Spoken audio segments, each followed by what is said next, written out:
हिंदुस्तान की एडमिनिस्ट्रेशन के अंडर जो कश्मीर का हिस्सा है वहाँ से ट्रैवल करके पाकिस्तान की एडमिनिस्ट्रेशन के अंडर जो कश्मीर है उधर आते हैं। मसला ये था कि उन रेफ्यूजीज़ का नंबर जो बताया जाता है तकरीबन 2 से 2.2 मिलियन के करीब है, कंटेस्टेड फिगर है। उनकी सियासी रिप्रेजेंटेशन कैसे की जाएगी? तो होता यह है कि अयूब खान साहब का बेसिक डेमोक्रेसी बीडी सिस्टम जो है उसके अंडर 1960 के बाद एक फ्रेमवर्क जो है वो सामने आता है। एजे के गवर्नमेंट एक्ट 1964 के तहत स्टेट काउंसिल बनती है। 1965 में सदर जो होता है ना वो नॉमिनेट करने की पावर ले लेता है रेफ्यूजी रिप्रेजेंटेटिव्स को, यानी कि मुहाजिरीन के जो नुमाइंदगान हैं उनको सदर अपनी मर्जी से मुंतखब करने का कानून एक्सरसाइज कर सकता है। 1965 में ये चीज़ सामने आती है। इसके अलावा एजे के गवर्नमेंट एक्ट आता है 1970 का, जिसके बाद डायरेक्ट इलेक्टोरल रिप्रेजेंटेशन यानी कि डायरेक्ट इंतखाबी अमल के जरिए रेफ्यूजीज की सीटें जो है वो एलोकेट की जाती हैं। फिर 1974 का जो कॉन्स्टिट्यूशन है एजे का, वहाँ का आर्टिकल 22 ये कहता है कि 12 सीटें हिंदुस्तान की तरफ से आए हुए मुहाजिरीन को दी जाएंगी, मुख्तलिस की जाएंगी और ये असेंबली के फ्रेमवर्क का हिस्सा होंगी। अब इसमें मुख्तलिफ सीटों पर मुख्तलिफ इलाकों से आए हुए लोगों का हक भी था। 6 सीटें थी अनंतनाग और बारामूला की तरह के इलाकों से आए हुए लोगों के लिए, जबकि बाकी 6 सीटें थी मंगला डैम के जो अफेक्टीज हैं जिनकी जमीनें मंगला डैम के अंदर आ गई थी उनके लिए, और पूंछ के इलाके, काठुआ के इलाके, उधमपुर के इलाकों से आए हुए कश्मीरियों के लिए। तो इसलिए ये बन गया कि शाहजेब हबीब नामी एक लोकल ताजर जिनकी जान चली गई गोली लगने से, वो एक बहुत बड़ी रीजन बन गए मजीद एंगर और मजीद गुस्से की। ऑफिशियल सोर्सेज ये कहते हैं कि क्रॉस फायरिंग की जा रही थी दोनों तरफ से। उसकी वजह यह है कि अब मैं आपको फैक्ट भी कोट कर देता हूँ कि आलमी मीडिया इसमें क्या कह रहा है। मैं कोई लोकल मीडिया की बात करने का कायल नहीं हूँ मामला में जो कि हाईली कंट्रोवर्शियल हो, और ना ही मैं वो कहने का कायल हूँ जो कि आप सुनना चाहें। ठीक है, तो बात यह है कि रॉयटर्स ये क्लेम करता है कि अब तक का जो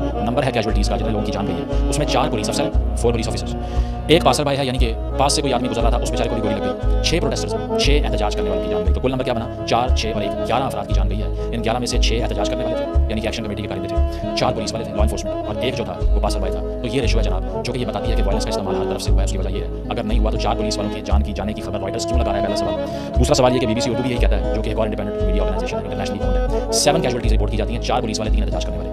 बहुत ही अफसोसनाक सूरत हाल है। उसकी वजह ये मैं ये समझता हूँ कि इस तंजीम को बैन करने के रिजल्ट में अगर हम ये सोच रहे हैं कि ये सारे ग्रीवेंस खत्म होंगे तो वो इसलिए नहीं होंगे कि ये किसी और शक्ल में बाहर आ जाएंगे। ये सिर्फ और सिर्फ प्रोविजनल नहीं होता है। लेकिन एक बहुत आम चीज़ मैंने आपको बतानी है, वो क्या है? 7 जून 2026 यानी कि आज से एक रोज़ पहले एजेके की सुप्रीम कोर्ट में एक पिटिशन के रिजल्ट में एक एडवाइजरी ओपिनियन दी गई कि ये जो 12 मुख्तलिफ सीटें हैं मुहाजिरीन की, इसका लीगल स्टेटस क्या है, इस पर क्या करना चाहिए। तो इसके ऊपर सुप्रीम कोर्ट ऑफ आज़ाद जम्मू कश्मीर की ओपिनियन क्या है? वो ये है कि एग्जीक्यूटिव एक्शन के जरिए यानी कि सियासी एक्शन या प्रेशर टैक्टिक का भी लफ्ज़ इस्तेमाल किया गया कि सियासी प्रेशर डाल के आप लेजिस्लेटिव असेंबली का यानी कि कानून साज असेंबली आज़ाद जम्मू कश्मीर की जो है उसका ढांचा तब्दील नहीं कर सकते। उसका ढांचा ना सदर तब्दील कर सकता है, ना वज़ीर आज़म तब्दील कर सकता है। उसका ढांचा सिर्फ और सिर्फ कानूनी एतबार से कॉन्स्टिट्यूशनल प्रोसेस से चेंज हो सकता है, इसके अलावा नहीं हो सकता। ये कौन कह रहा है? आज़ाद जम्मू कश्मीर की सुप्रीम कोर्ट क्या कह रही है? इसी फ्रेमवर्क के साथ इलेक्शन में जाओ, ये 12 सीटें अबॉलिश नहीं होंगी। अब अगर अदलिया ये फैसले कर रही है और अदलिया ये कह रही है कि कानून में तरमीम, आइन में तरमीम का तरीकाकार सड़कों पर एहतजाज करना नहीं है, तो फिर अब हम क्या बोलें? ये आप बता। सुप्रीम कोर्ट के फैसले में कहा गया कि आम इंतखाबात एजेके के अंदर उसी फ्रेमवर्क, उसी टाइम के तहत होने चाहिए जो कि मुख्तस किया गया। साथ साथ ये कहा गया कि पीएम और प्रेसिडेंट समेत किसी की अथॉरिटी नहीं है कि वो 12 सीटों को अबॉलिश कर सके, क्योंकि ये आइनी तरीकाकार के अलावा हो ही नहीं सकता।